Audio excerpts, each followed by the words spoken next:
सुन छौरा राजाबा के खेला हमारा के माल साचो मेला के बुझेला सखी रे सुन छौरा राजाबा के खेला हमारा के माल साचो मेला के बुझेला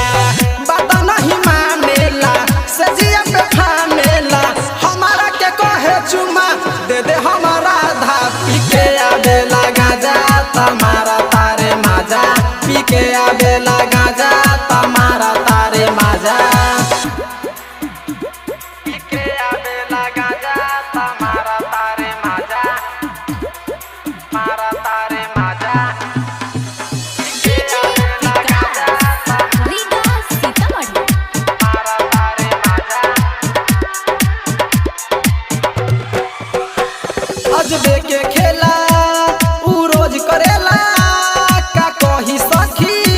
सैया के झमेला का कही सखी सैया के झमेला अजबे के खेला उ रोज करेला का कही सखी सैया के खेला कहेला बात मानजो हमारा बारे में जानजो कहेला बात मानजो हमारा बारे में जानजो नहीं त जवानी के देम तोरा साजा पी के आवेला गाजा तमारा तारे माजा पी के आवेला गाजा तमारा तारे माजा पी के आवेला गाजा तमारा तारे माजा मारा तारे माजा पी के आवेला गाजा रीगा सीतामढ़ी मारा तारे माजा का कही सखी न जम्बा के खेला हमके घुमावे भूतही के मेला हमके घुमावे भूतही के मेला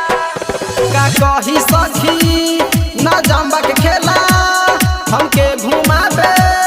भूतही के मेला कहेला केला खाला झमेला नहीं डाला कहेला केला खाला झमेला नहीं डाला नहीं तो हमारा के ठीक न होई दादा पी के आवेला गाजा तमारा तारे माजा पी के आवेला गाजा तमारा तारे माजा रिकॉर्डिंग स्टूडियो भूत ही चौक सीतामढ़ी।